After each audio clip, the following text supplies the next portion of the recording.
गोलाबारी से शदीद नुकसान हुआ। सिक्योरिटी ज़राए के मुताबिक हाजीपीर सेक्टर पर भी पाक फौज ने भरपूर जवाब दिया। भारतीय फौज की झंडा ज़ियारत पोस्ट को तबाह कर दिया गया। जारहत के जवाब में पाक फौज कई पोस्टें तबाह कर चुकी।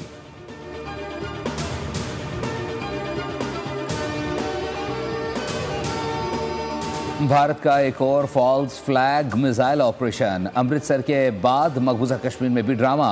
मकबूजा कश्मीर में हमलों की झूठी खबरें फैलाना शुरू कर दी। सिक्योरिटी ज़राए का कहना है कि भारतीय मीडिया पर मकबूजा कश्मीर पर हमले की खबरें फेक और झूठ पर मबनी हैं। फेक खबरों को फैलाने का मकसद नाकाम झूठा तासुर पैदा करना है कि पाकिस्तान भी भारत पर हमला कर रहा है। झूठी खबरों को फैलाकर भारत पाकिस्तान पर अपनी जारहत जारी रखने का मुसलसल झूठा जवाब पैदा करना चाहता है। भारतीय मीडिया का F-16 गिराने का दावा भी झूठा निकला।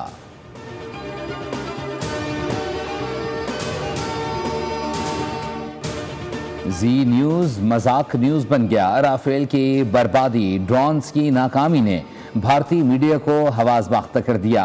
भारतीय एंकर्स ज़हनी तवाज़ुन खो बैठे। भारतीय मीडिया ने झूठ बोलने की तमाम हदें पार कर दी। पाकिस्तान के कई शहरों को तबाह करने का सफ़ेद झूठ गढ़ दिया। भारतीय मीडिया में एंकर्स ने गेम्स और ग्राफिक्स और फुटेजेस चला कर भारतीय अवाम को बेवकूफ़ बनाते रहे। भारतीय तज्ज़ियाकार भी जंग की हिकमत अमली ऐसे बताते रहे कि जैसे PUBG गेम खेला जा रहा हो।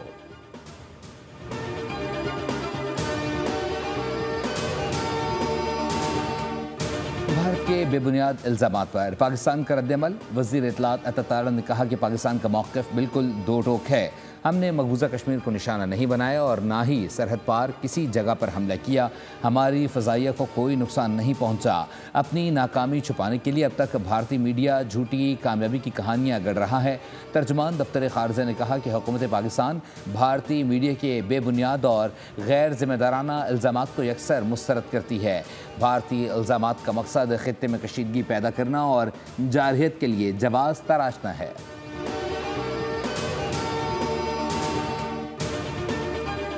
पाकिस्तान जब हमला करेगा तो दुनिया देखेगी।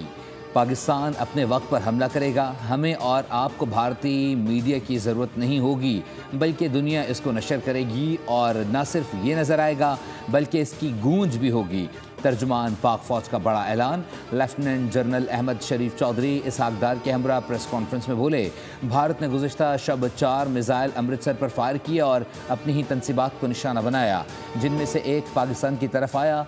भारत ने यह दावा कर रहा है कि उसने 15 मकामात को निशाना बनाया, जो महज एक कहानी है। भारत को अब थिएटर और सिनेमा से निकल कर असल की तरफ लौटना होगा। जो तस्वीर पाकिस्तान के हमले से जोड़ी जा रही हैं इतनी फेक हैं कि इन्हें आग लगा दी जाती। नायब वज़ीर आज़म इसहाक डार ने कहा, भारत अपने ही शहरियों और बिलखुसूस सिखों को निशाना बनाना चाहता है। भारत ने ड्रोन्स के जरिए रावलपिंडी क्रिकेट स्टेडियम को हदफ बनाया ताकि बैनुल अक़वामी खिलाड़ियों को निशाना बनाया जा सके।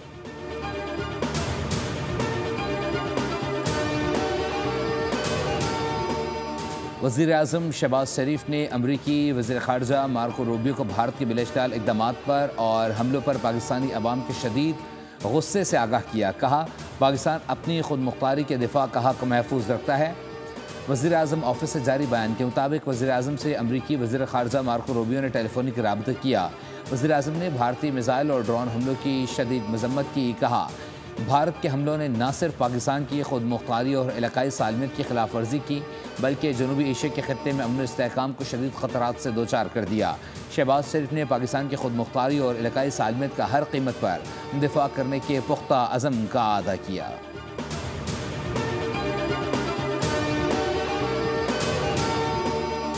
ड्रोन हमलों के बाद पाकिस्तान का भारत को जवाब यकीनी होगा। पाकिस्तान जवाबी कार्रवाई में भारतीय फौजी तनसीबात को निशाना बनाएगा। कशीदगी में कमी की कोई गुंजाइश बाकी नहीं रही। पाक भारत तनाज़ा बंद गली में दाखिल हो रहा है। पाकिस्तान के वज़ीर दिफा ख्वाजा आसिफ ने वार्निंग दे दी।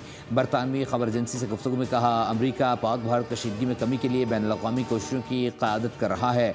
खित्ते में क़याम अमन के लिए आलमी कोशिशें हो रही हैं। राफेल तैयारे तैयार करने वाली कंपनी को भी धचका लगा है।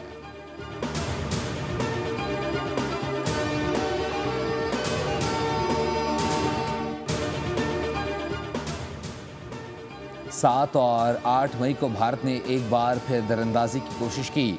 पाकिस्तान अब तक 29 इजरायली साख्ता ड्रोन्स गिरा चुका है। इजरायली साख्ता ड्रोन्स सॉफ्ट किल और हार्ड किल हथियारों से गिराए गए। ये बुज़दिलाना हमला भारत की परेशानी और बौखलाहट की निशानी है।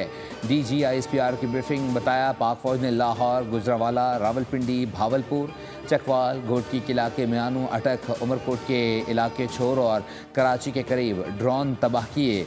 लाहौर की तरफ आने वाले ड्रोन में 4 फौजी जवान जख्मी हुए, जबकि सिंध के इलाके म्यानू में 1 शहरी शहीद और 1 जख्मी हुआ। अफवाज पाकिस्तान दुश्मन के तमाम अज़ाइम को खाक में मिला रही है। लाइन ऑफ कंट्रोल पर भारत को भरपूर नुकसान हुआ और मजीद उठा रहा है।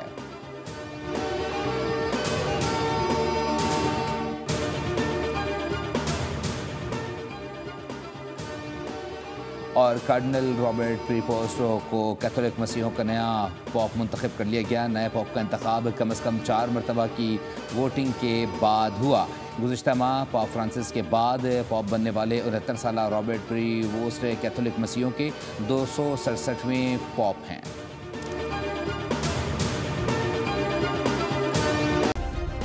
सब्सक्राइब करें और बेल दबाएं ताकि कोई खबर रह न जाए।